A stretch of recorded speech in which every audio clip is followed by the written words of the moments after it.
What's up, everybody, and welcome back to my Better Call Saul reviews, and we are now at Season 3. If you're just now finding me, obviously I just reviewed the first 2 seasons, and we got 2 more to go, but I'm also reviewing every single episode as it airs of this final season. So if you're a Better Call Saul fan or a Breaking Bad fan, tons of content on this channel. Also, my buddy Sean Chandler is going to be dropping a review for this as well. The link to his video will be down in the video description. So Season 3, quite literally for me, was when this show really came together, really came into its own, and finally sunk its teeth into me. I still enjoyed Season 1 and Season 2 quite a bit on first watch. Obviously, in rewatch, I've enjoyed them much more, but back when they were airing episode by episode, I liked the show. Never thought that it was anywhere near the level of Breaking Bad for me. Season 3 is where that all changed. This is where the show really started to get intense, really started to ramp things up, really started to tie itself much more directly to the stories and the characters of Breaking Bad, with like the introduction of Gus and telling the story of how Mike eventually started to work for him. And just tonally, the show started to fit much more of what I wanted the show to be. For a long time, every time I had a conversation with somebody about Better Call Saul who was a Breaking Bad fan, so many times I would hear, yeah, I love Breaking Bad so much, the greatest thing ever, but Better Call Saul it didn't quite do it for me, or it was a little slower. I kind of gave up on it. And I always told them, watch through Season 3. Get to Season 3. If you had reservations about Season 1 or Season 2, watch one more season. I promise you, it turns around. And one of the main things that I loved about Season 3 was really how they ramped up the rivalry between Jimmy and Chuck. Now, up to this point, it has always been tragic. It has always been so unfortunate, the antagonism between these two brothers, the misunderstandings between these two brothers. If just the right conversations could be had between them, they could both just be harmonious and live together and be very happy. But there's just so much in Jimmy that just can't quite get out of that trickster, that schemester, and there's so much in Chuck that just resents his brother, that just can't give him the guidance that he needs, that Season 3 is the ultimate explosion, the ultimate culmination of that antagonistic relationship. And it's so awesome to watch on screen because they are both just completely unhinged. Gloves are off, handcuffs are off, and we are just going blow for blow in a gigantic duel throughout this entire season. You have Chuck that secretly recorded Jimmy giving his confession to a felony of doctoring legal documents at the end of Season 2, and in Season 3 it begins with him starting to involve Howard Hamlin, and then I had this conversation about, Chuck, we can't use that, he didn't know that he was being recorded, you can't do that in a legal court of law, that's not admissible evidence. And he goes, hey, trust me, I got a plan. And the way that the season slowly in the first half begins to show all of the different pieces come together for Chuck's plan was brilliant, because we really didn't know what he was planning to do with this. What is the ultimate game here? There's a scene where he gets his little assistant to change the batteries out, and it accidentally starts playing, and brilliant acting by McKean. He runs, no, stop. You didn't hear any of that. You don't talk to anybody about that. You did not hear what you just heard. Knowing that immediately he's going to go tell Kim, and Kim's immediately going to go tell Jimmy, and eventually Jimmy's emotions are just going to consume him, and then it leads to the culmination of Chuck's plan, where Jimmy busts through the door, breaking and entering, shouting at his brother with betrayal, breaking the tape in half, which is destruction of evidence, all unbeknownst to him in witness to Howard Hamlin and this private investigator that they hired.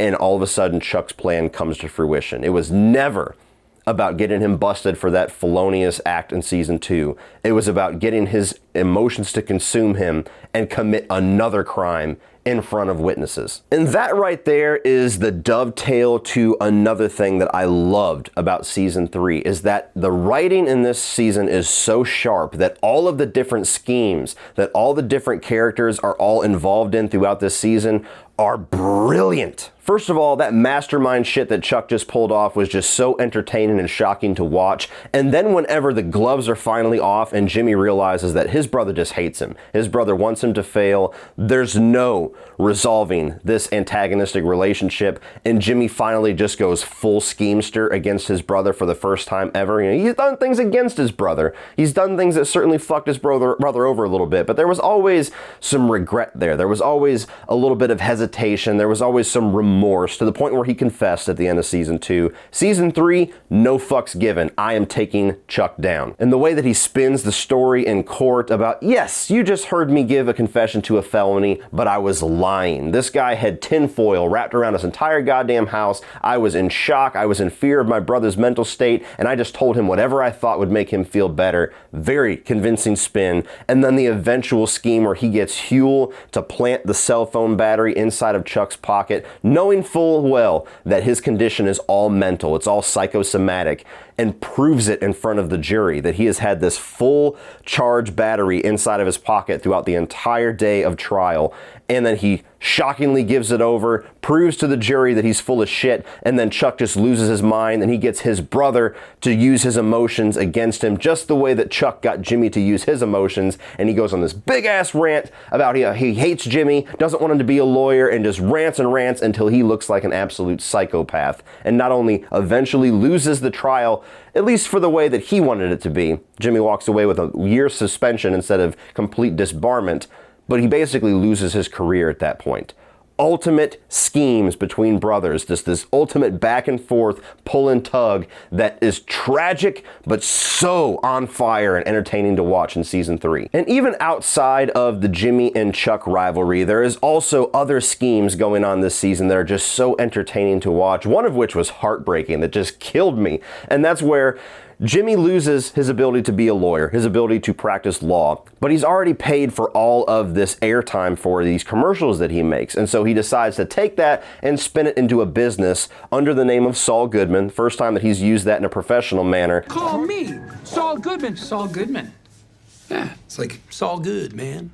To where he is posing as this director and trying to sell his own airtime to other people for these quick commercials, these quick advertisements for their small business. Eventually all leading to him trying to really put the strong arm on this elderly woman who is quite literally the linchpin for his Sandpiper case, the case in season 1 and 2 where he found out all these elderly people are going to be overcharged or have been overcharged by this retirement community, and there's a massive settlement coming that he's going to get a large piece of, but it's all underneath one woman who's told by her lawyers to hold out for a bigger number. And so he casts this whole scheme on the retirement community where he turns all of her friends against her, gets her ostracized from the group, and she eventually breaks down, and he gets her to settle to try to get her friendship back. And the whole time I was watching this, as much fun as it is to watch these schemes, this one was just so heartbreaking. To see this sweet old lady just get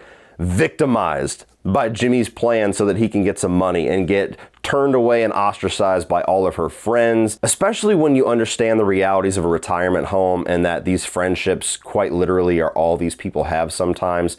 And so just seeing this woman get ground into dust the last half of the season was just, it was so rough. That's like the most evil thing that Jimmy has ever done in this entire show. And it's entertaining, but God, it stung. And the way that they wrapped that entire storyline up by the end of the season, I thought actually had quite a bit of a stylistic mirror to the episode Ozymandias near the end of Breaking Bad, to where Walter White puts on this little fake phone call to his wife, knowing that the police are listening in, and tries to absolve her from all culpability, and it's just a heartbreaking scene. This is not quite as heartbreaking, not nearly as dramatic or not nearly as epic in scale, but whenever Jimmy goes in to do this little chair yoga session and leaves his microphone on while this lawyer from Davison, Maine is berating him, and he's giving all this fake dialogue about how he just wants to manipulate all these stupid old people, and I'm gonna get what's coming to me, to hell with all of them. It's really heartbreaking because you know that Jimmy doesn't believe that. And you know that Jimmy, regardless of how much of a schemester he is and how much he genuinely was manipulating these people for his own gain, he does care about them. And the fact that he's willing to just destroy, decimate his career that he has built as an elderly lawyer, and decimate all of the goodwill and all the relationships that he has built with all these people that he really does care about, just to make that one older lady that he fucked over, make her life a little bit better. It's such a complicated thing because in one hand, it's such a huge show of self-sacrifice and kind of maturity on Jimmy's end that he's able to actually think about others above himself. But at the same time, it's just got that tragedy to it, like that Ozymandias scene where you're just like, oh, dude, you don't believe anything that you're saying, but you got to make people believe that. That sucks. Even when you get into the storyline regarding Mike and the eventual reveal that Gus is the one that left that note, which all of us Breaking Bad fans knew was coming. That Gus is the one that does not want him to assassinate Hector Salamanca, and the eventual relationship that builds between them, which inevitably will lead to Breaking Bad, where he's the head of security for Gus's entire operation. There's so many schemes and just well-written sequences within the first half of that I thought was just on a level of brilliance, just like the rest of the schemes in this season, where you've got Mike using this tracker. Like, he takes apart his entire car piece by fucking piece in this junkyard just to try to find the tracker. Who the hell is tracking him? How did they find out where he was in the middle of this desert, about ready to snipe that motherfucker, and eventually finds it in his little gas cap? And the scheme that he comes up with to drain the battery on the one that they planted while replacing it with his own, so that when they come to take it and switch it out, they'll take the swapped tracker, go about their business, and he can follow them. That was just pure fucking Mike. That was awesome. That was just a level of badass shit that just continues to make this guy the most compelling character on TV in my mind. And even when him and Gus finally come face to face and they agree that, we don't need to kill Hector, but let's fuck with him a little bit. And he throws these sneakers up into a power line so that whenever Hector's his drug mule vehicle goes underneath it, he snipes it and pours cocaine all over the truck, getting them seized at the border and eventually getting his entire operation discovered and closed out by the DEA. It's just shit it's so meticulously written, which is why I have just adored Breaking Bad since that show has aired, and have continued to adore Better Call Saul for the same exact reasons. The writing and the scripting in these two shows is it's tight and it's meticulously written on a level that's just above any other series that I have seen. And from this season onward, I think they did a brilliant job at really giving some extra context to Gus and to his rivalry with the cartel, especially Hector Salamanca, without going too far, without answering questions that we weren't asking, without giving answers that we didn't want, or without just spending a lot of time fleshing out things that we already knew and didn't really need any extra information. Everything that they develop in season 3, and then eventually what we'll talk about in 4 and 5 and possibly 6 as well, is that they really do flesh out the relationship and the complicated nature between Mike and Gus. And it's so compelling when you see how tight of a unit and how much they really are on the same page with each other in Breaking Bad, to go back to this point to where they're on opposite ends of the earth and wanting to see the journey from A to B. It's called Better Call Saul, but like I've said before, I love Mike and I wanted a show on Mike, and they do a brilliant job at balancing all of the Jimmy and Saul storyline with having this great, captivating story about Mike's origins. I also really like Nacho's storyline in season 3. Now, I'll continue to say, if I haven't said it already, I think Nacho got a little bit shorted. When you see how great of a character he is and how wonderful the performance that Michael Mando gives, I feel like we should have gotten a little bit more of this guy by the time we get to season 6, but it's a character that, even with the fact that they use him sparingly, whenever they do use him, they use him to his fullest potential. And season 3 is possibly the most compelling version of that. When they have him, he eventually gets stuck with Hector Salamanca, to where once Mike and Gus screw up his delivery route and his drug muling route, he has to force other areas, other little businesses to become those drug mules, and he tries to enforce that upon Nacho's father, who is 100% a straight-laced man. And so Nacho has the choice of his father getting himself killed because he refused to work with the cartel, or him taking out Hector Salamanca himself. And there's this great sequence that is just pure 100% Breaking Bad, Better Call Saul, like pure Vince Gilligan shit, to where he's really meticulously trying to figure out how to switch out these pills, these nitrogen pills that Hector Salamanca takes for his heart condition, with false pills, with placebos. And he's got to do it the right way. He's got to get the weight. He's got to get the color of the pills the same. He's practicing throwing it into like a little jacket pocket. And a lesser show would just never focus on that. He would just pull one bottle of pills out, put the other one in. Okay, cool. Done. Swap's done. But this one, there's a whole episode basically on him trying to plan this out, him trying to practice muscle memory to get it to where he can just swap this stuff out without anybody blinking an eye, without any possible trace coming back to him. And it's so intense and so captivating when it's just a guy switching out some pills. And we also get a bit more development between Saul and Kim and their relationship. This is the season where they have the Wexler-McGill law offices to where they share a building, but they're two separate entities. And the way that they work together professionally, it's certainly a tragedy in and of itself because they could have built something, but just outside influences, things like Jimmy losing his ability to practice law for a year, Kim eventually succumbing to exhaustion and getting into a car accident, and possibly losing a brand new client. All that stuff kind of crumbles that down to the ground, but it is something that develops their relationship to the point where they work very well together as a cohesive unit, and it adds a lot of foreshadowing to eventually how their relationship, where they will be tied together in more ways than one, that is more convincing for me on rewatch. I still feel like their relationship isn't as believable, as strong as maybe it could be, but I think that's just because of the slimy nature of the Saul Goodman Jimmy character, to where it's just like, dude, he's such a schemer that it's just hard for me to believe that a woman like that would be infatuated with him and would just tie herself to him in every single way. But there's also things regarding that her own addiction to the schemes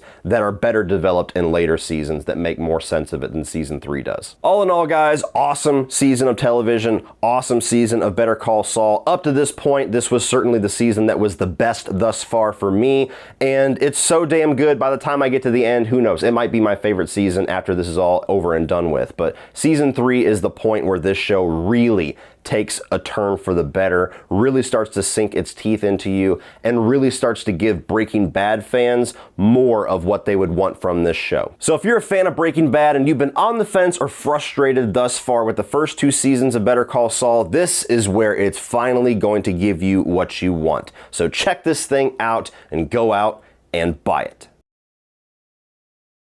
Alright guys, if you enjoyed this review, please check out this playlist over here for my other Better Call Saul reviews, or if you're a Breaking Bad fan, you can check out this video over here for my ranking of all of the seasons of Breaking Bad. Thank you guys for watching so much. Please like and share this video, hit that subscribe button, and remember, opinions are like assholes, but that doesn't mean that you have to be.